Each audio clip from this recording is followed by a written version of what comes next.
No. Oh, what's that? You wanted some analysis, some evidence, some explanation? Ah, alright, I suppose I can do that. I did want to answer the question in the title right away though, so it wasn't all annoying and clickbaity, forcing you to skip through the video to find the answer if that's all you were after.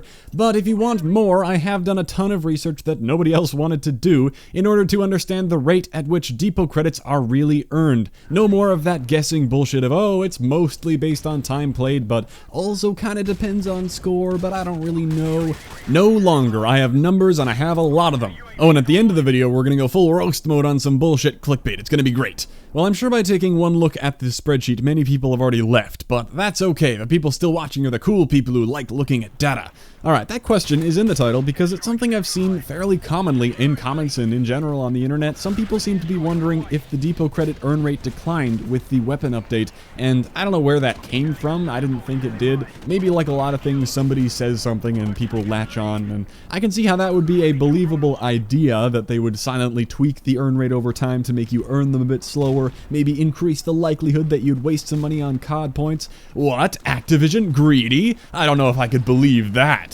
Well, I teased the idea of making this video in the Prestige recap video recently, and many people have been asking me to make something about the best way to earn depot credits quickly, but I won't make anything like that, because that is inherently clickbait. There is no best way to earn them that is way faster than normal. You just play the game and you earn them. And for a while, I kept away from depot credits entirely because I don't like the supply drop system. I wasn't going to excitedly hop on that bandwagon of talking about how to earn them. But because nobody has done this yet somehow, I was interested in exactly how much time it takes to earn them, and what other factors besides time affect the earn rate. And it would appear there are some, contrary to what everybody believes. You go on Reddit, and it seems like every time somebody asks about depot credits, every week or something, nobody really knows or references any research, and there are some people who think it depends on your score, but the top comment every single time is, it's only based on time played, that's it. Based on in-game time, gained simply by in-game time, and so on, everywhere I looked, and I went with that idea for a while as well.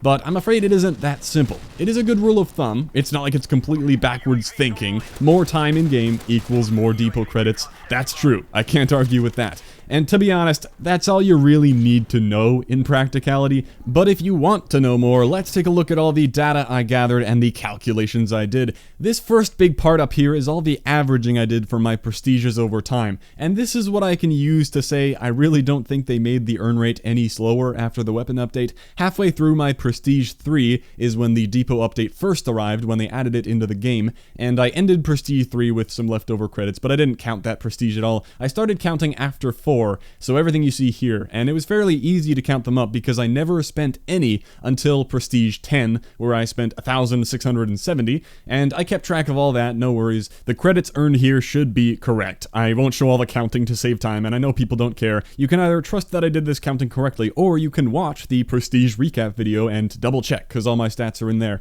You can see that the credits earned in each Prestige vary a lot, but that's mainly because some of these Prestiges were done under double XP, so I played for much less in-game time. I was also able to get my time played off my main stats card every time I recorded myself prestiging to find out how long I played, which is very important. You can see these roughly correlate, and with these two numbers I could get what I was interested in, relating the credits to time, and it turns out this is how many minutes it takes to earn one depot credit. I thought that would be the most intuitive way to present that information. Minutes per depot credit. These are decimals, by the way, so 4.5 means 4 minutes and 30 seconds, not 50 seconds.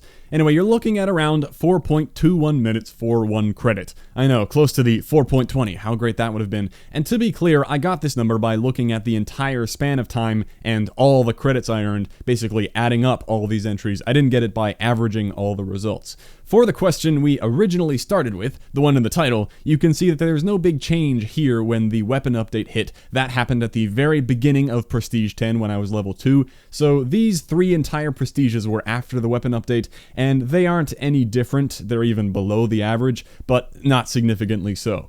With that question out of the way, the interesting thing here is, if earning depot credits was only based on in-game time and nothing else, like many people are saying, this number of time per credit should be pretty much the same for all these Prestiges, or at least within a couple little decimal points, definitely not jumping from 4.5 to 4.0. So how can you explain that?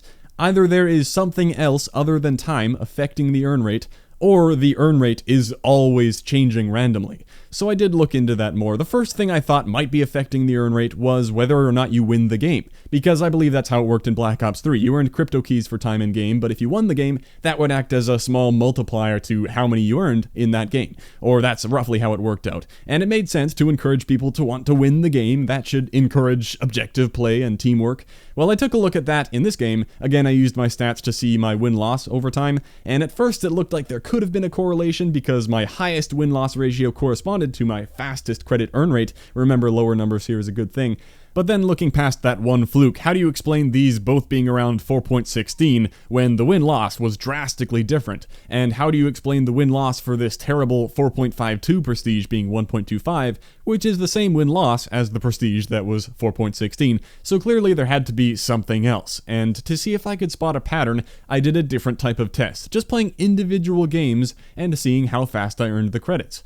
So we'll move away from this long-term averaging stuff. To wrap up this section of the data, I can conclude that my average earn rate was around 4.21 minutes for 1 credit. The weapon update did not change anything significantly, and judging by the huge variance, there looks to be something other than time affecting the earn rate, which is what I wanted to look into.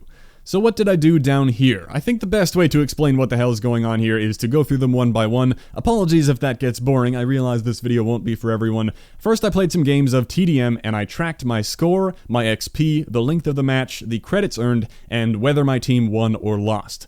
In case you're wondering how I wrote down these decimals of credits earned, because can't you only earn whole numbers of credits? Well, no, they have their bar that shows you how much progress you've made to the next credit, and for any of this to work, I had to assume that their tracking bar is accurate. After the game, I took a 1080 screenshot of before and after it showed me what I earned, and I overlaid them and counted how many pixels I earned in Photoshop. The bar is 388 pixels long, and I am quite confident in my pixel measurements here, and that's how these were calculated, so as long as that bar is accurate, this should be okay. In my first game, I played normally, got a bit of score, won the game, and earned 1.33 credits, which worked out to about 4 minutes per credit. Okay, well that falls right in line with our numbers. Then I played a TDM on Shipment. Of course, being TDM and not Dom, that means it'll end really quickly. You can see how crazy that XP is. Double the XP in half the time. That's quadruple XP. I really need to get a party of people together to go for Shipment games and stop wasting my time playing on other maps.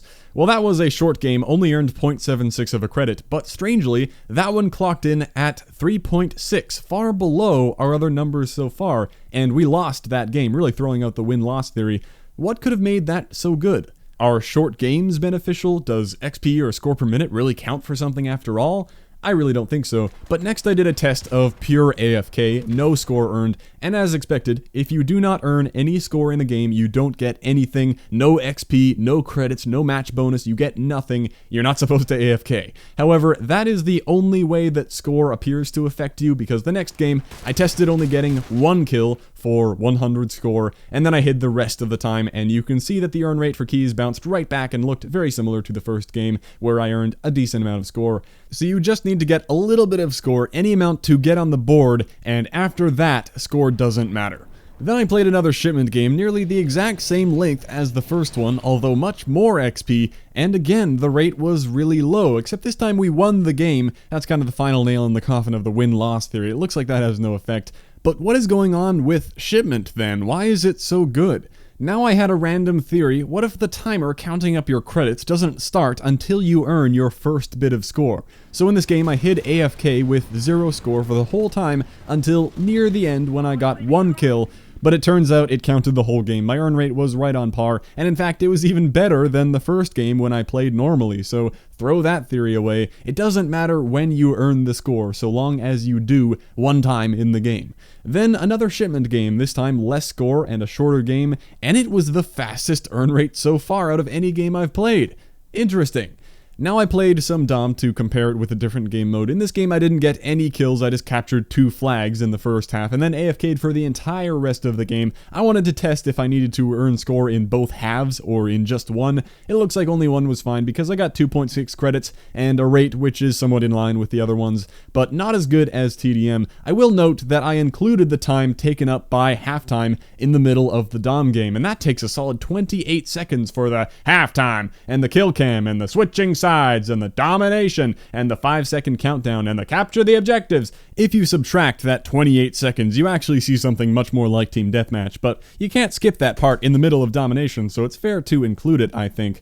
After that game, I played normally, and here was a domination loss and a domination win, both very similar in rate. And in fact, I tested yet another crazy theory. I used my Kamchatka Shipment class on the win game here, and I wasted a ton of ammo, because who knows what random factors they could have included in the formula to make it hard to crack. Maybe bullets fired, or primary weapon class, or perks that you have on could somehow affect the earn rate.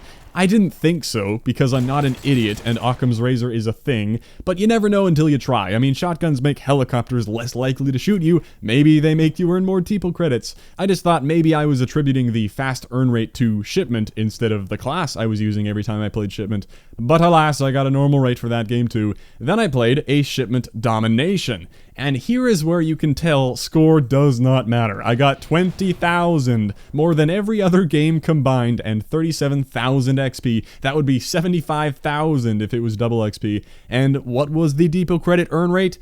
It was 4.4, the slowest out of all these games. It was also the longest game. I'm starting to form a new theory here, and I was also tired of doing all these calculations. I played one more game, this time of Headquarters, just to throw it in there. It was a rate of 4.21, right at the average, no big deal. Okay, so here's the final theory I went through. It seems like the earn rate is faster when the game is shorter. That is a correlation I'm seeing here, and if I get rid of this dummy game where I earned nothing, and graph both the game length and the earn rate, well damn. I would say there's a pretty good correlation between the length of the game and the rate at which you earn credits. When the game is shorter, you earn credits faster, which is the opposite of what everybody generally recommends. Everyone says play the longest game possible. However, don't go running to Team Deathmatch just yet. I'm not going to say that it's necessarily wrong to play long games. Even if this is true, it might still be better to play long games. In fact, this kind of just balances everything out, because by playing shorter games, you spend more of your time waiting in pre-game lobbies. Everybody thinks of that, and that's why they recommend long games, because in longer games, a larger ratio of your time is spent in game. So over the 3 hours that you're playing the game one afternoon or whatever, maybe you're meant to earn about the same in any game mode, thanks to this sped up rate. But I am making big assumptions there. That's if it even is faster in shorter games. These graphs are really cool and all, but I tried to do the same thing for the big data up here by finding my average game length with the total time in games played, and when I graph these two, no overlap at all. That is terrible. Now, there are some ways to explain that. Not only did I play a huge range of game modes that could have had different effects, like Search and Destroy maybe counting as in-game time while not earning credits in kill cams and between rounds. I don't know, although you can earn many credits in S&D. I've seen 5+ personally. But on top of all the different game modes, in some of these prestiges I spent a lot of time going for challenges like Flawless and Extreme Speed, which meant I played upwards of 30 huge 15-minute games not earning any score, which would give me 0 credits and 0 XP, and really screw with the averages, which I think is what is most responsible for the fat 4.52 here, a lot of extreme speed challenge running before that challenge was fixed. So I don't know what to think here. I think it's really cool that I finally found a correlation between the earn rate and the length of the match. That came out of nowhere, but it does kind of make sense if there's a constant, there's like the minimum you can earn, let's say 0.5 credits, and then from there, the length of the game makes that increase, meaning really short games will appear to give you the fastest rate. But this all must be getting really damn boring, and I was bored too, so I eventually decided to leave everything at that. For 2 reasons. One, none of this matters at all or changes anything. I'm still gonna keep playing mostly domination because I care more about ranking up, and all of those double and triple XP kills for being near flags, especially on Shipment, are what I'm after. It's also a very popular game mode full of pretty casual people usually. I feel like people are often more skilled in the niche game modes, so that's one reason. Even if I learned the master formula for determining how you earn credits, it wouldn't change anything. I still wouldn't care about the credits, and I would keep playing domination. And the second reason is they clearly don't want anybody to know exactly how the formula works. If there even is a formula. For all I know, there could be an actual random part of this. Maybe all that matters is time in game after all, and that gets multiplied by a random constant that explains all of our variance here. That would be very weird, given how consistent shorter games like Shipment TDM gave a faster rate. But the thing is, I don't know what goes into the formula, and never will. It probably isn't as simple as multiplying a couple of the things I gathered on the page here. There could be a dozen different variables just to make it confusing. It could change based on the medals you earn, which overlap overlaps with how many kill streaks you earn, or how high of a kill streak you go on, or what weapons you have, like when I tested the shotgun class. It could be some dynamic thing where what you earn depends on the percentage of people playing the game mode that you're in. These are all really stupid theories, but the point is, they could pick any random thing to make it hard to figure out. And again, it doesn't really matter. It would be interesting to learn exactly what is going on, but in practice, all you really need to know is put time into the game, and you earn them. Even if we knew that, let's say, Headquarters was 8% faster overall, if you don't like Headquarters, would that make you go play it all the time? I don't think so. Maybe because it would look like this. Oh, yay. Well, what do you know? All this research later, and we know a lot more, but there really is no crazy secret to earn them faster. It's almost like I knew that going in. Don't believe the clickbait you see everywhere. Out of curiosity, just to hear what the hell they actually say in those videos. How to get more depot credits, how to earn credits fast, trick, glitch, new method. I did watch some clickbait stuff, just to see how they justify it, and I don't want to send people out on any witch hunts. I honestly don't want you to track these people down, because I'm not going to pick on one person mainly, but I don't mean to pick only on them. The problem is that everybody does this, and an alarming number of people think it's fine. But let me quote somebody's video. Depot credits are acceptable by score, not kill-death ratio like in IW.